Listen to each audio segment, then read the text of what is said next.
So firstly, brands have and always will be, playing catch up with youth culture. They're always trying to stay on the trail of what's the new thing, what's the shiny new thing with young people. And as we all know, all of us that have mobile phones in our hands or iPads, we're all leaving traces of our presence across the internet every day, whether or not that be through social posts, sharing pictures and videos, or just surfing the web whilst we're logged in with Google. These are basically digital breadcrumbs. Some people call them a digital footprint. I guess for purposes of my presentation, digital breadcrumbs are what we're calling them, or is what I'm calling them. So how are these digital breadcrumbs affecting the social media behavior of the internet's most prolific sharers? And that is youth. So 16, by and large, 16 to 24-year-olds. I call it the Hansel and Gretel effect. And what that is basically the ways youth are both expressing themselves on social media, but also evading their parents, evading brands, and evading bullies and other people online. So the Hansel and Gretel effect is both about self-expression as well as evasion. Today's teens are constantly crafting and curating their online identity. This is not a new concept. It's pretty obvious. They're trying to create this idealized version of themselves.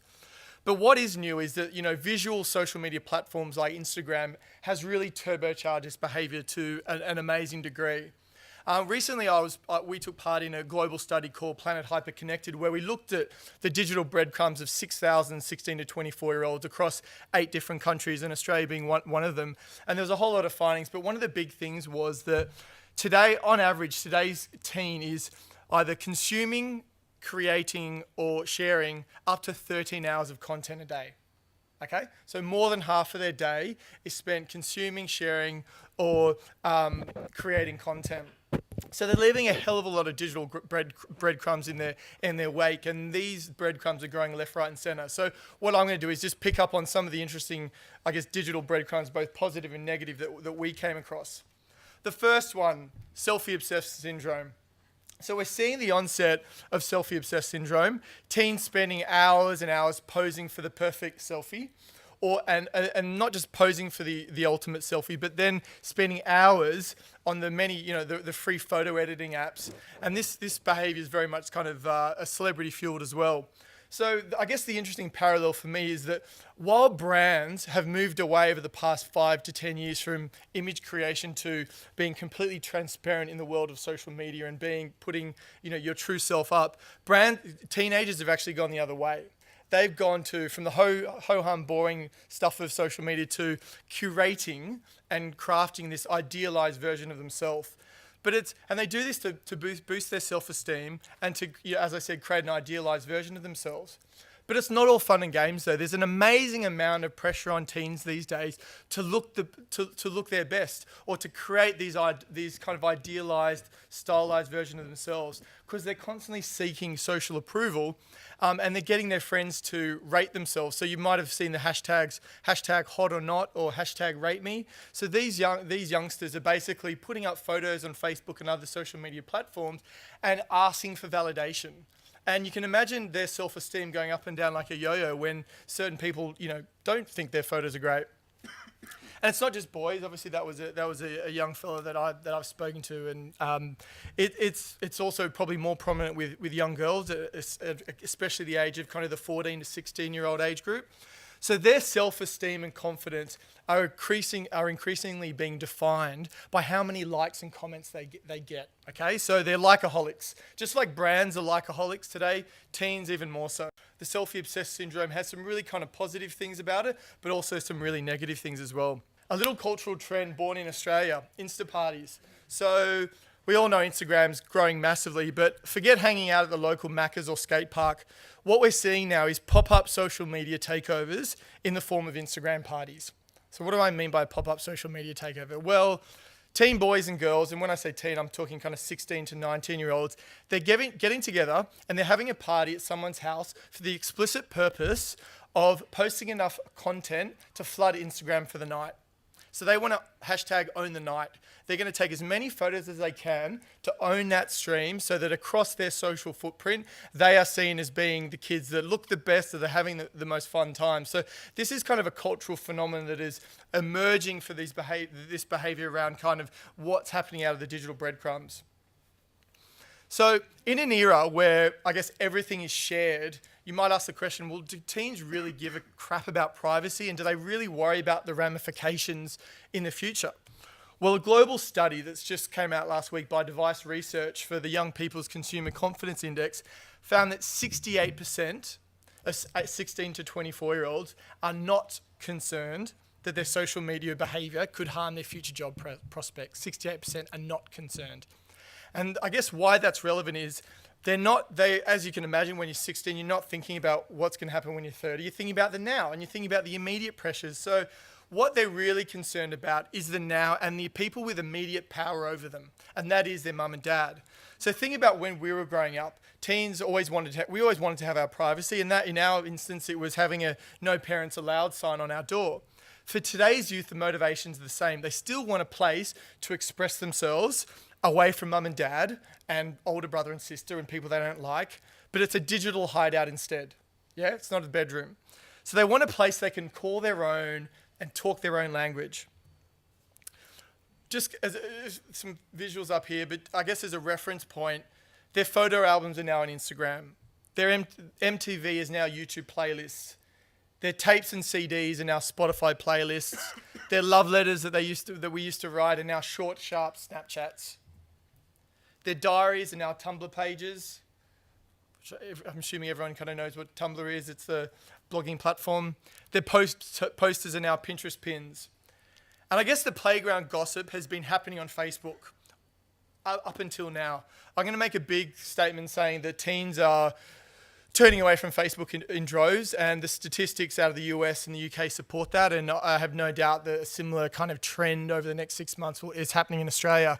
So teens are still very much craving privacy in the digital world, but now mum and dad and unwanted grandma and uncle and auntie, they're all hanging out on Facebook now, and they're following their digital breadcrumbs. So it's no surprise that young people today are moving away and spending far less time on Facebook. There's basically too many chaperones at the party, right? And the average age of a new user on Facebook, I read a stat the other day, is 47. So it's when you're 19, you don't want to hang out with 47-year-olds. I don't even want to hang out with 40. Oh, no, just kidding. So where are they going? Well, they're going to places mum and dad won't find them, like Instagram and Tumblr, and places where they're leaving fewer digital breadcrumbs. You probably all heard of Snapchat, and those of you who have teenage kids will have definitely heard of it. But for those of you who haven't, Snapchat is kind of the mobile app at the moment. It is the number one. You talk to any teen in Sydney, out west, on the North Shore, eastern suburbs, in the bush, they're all using Snapchat. It's basically where it's an instant messenger service where you can post videos and pics, but then they self-destruct within 10 seconds. For them, it's a fail-safe way of kind of sharing and communicating and interacting without getting stung by mum and dad. I guess one of the last things I wanted to leave you with was a new behavior we're seeing, which is the coded breadcrumb. So teens are doing this by basically creating and sharing cryptic content as a form of privacy protection in the digital age. Academics call it social steganography, and what it basically means they're controlling the meaning of content. So young people today are basically sharing content that has layers of meaning and hidden messages. To you or I, or the untrained eye, it can look like an innocent, vague Facebook post, Instagram pic, or Vine video. But to those in the know who get it, it has inside language and has pointed meaning.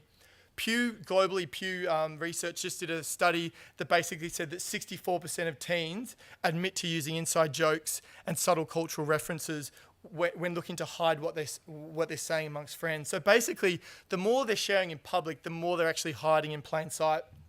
I just want to show you a quick example of a brand that's really nailing this. This is Puma in the States. Before we even invented language, we had body language.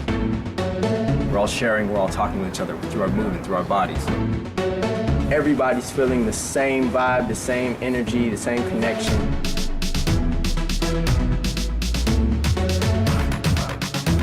Dance is definitely a language. Bam, bring it up, bring bam. To the rhythm, to the beat. Ring, phone, call. Light, inspiration, moment. Ice cream, music, dance. We are the visual, physical representation of words.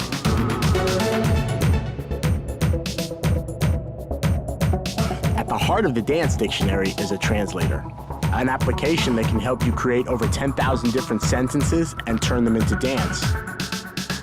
Once you've created your message, you can post this via any one of your social networking sites to anyone you want. It's then seamlessly threaded together with a dance move per word as a message. We definitely pulled in some elite dancers. The people who you see here is the cream of the crop. My dance style is a mixture of popping and various other experimental movement. I do a style called Chicago footwork. I'm more of an aerial dancer. My style is animation. Animation means life. One arm has to go out and one arm has to go in, but at the same time. Well, you got the irk and jerk. Then you now can use a repeating wave that kind of swims. The dance to me is expression, emotion. I wanna jump like boom. Tell you what the bride and me and the crew. If you all wine to them favorite tune. Me nah ever go in on me bed soon. Everybody happy and we know dead like two. Tell a march like soldier wine in the plateau. Set me fresh like April and hot like June. Sharper than razor, but me nah stop you again. You me look like that. A dance dictionary will help any freestyler or any person that is looking to know how to freestyle. Nothing like this has ever been done. It's a music video, it's an inventory of dance moves, and it's a brand new form of nonverbal communication. We're basically talking about inventing a new language. For the first time, it's first time. For the first time, it's first time. First time, first time.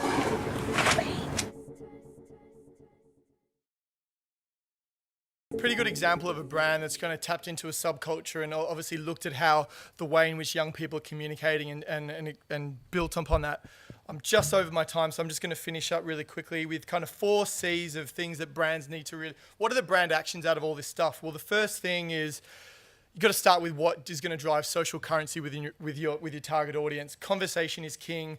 Brands really need to act at the speed of culture in today's marketing environment. Real-time marketing is an imperative. You've got to act like a newsjacker and be able to tap into cultural memes and add value. Second one is with this 13 hours of content a day that they're taking in, the fact that 72 hours of content is being hit onto YouTube every minute. Brands should think less about creating content and more about curating content. How can you aggregate the best of nibble content that people want to share? How can you add a spin to make it valuable for them? Challenge, young people want to discover the hidden meanings in mechanics. Gamification is clearly huge. How can we motivate and reward young people to want to invest their time in our participatory ideas, to want to share them, advocate, and challenge? And lastly, collude. I purposely didn't put the word collaborate because it's the most overused word in marketing. But allowing young people to collude with a brand, okay, doing something in secret, allowing them to put their fingerprints on an idea and share it is really, really important in today's environment because they want to be in a place that's secret, want to be in a place that allows them to express themselves and evade parents and bullies and all those kind of people that they're not wanting to hang out with. So hopefully that's given you a bit of a perspective into the world of youth and social media at the moment.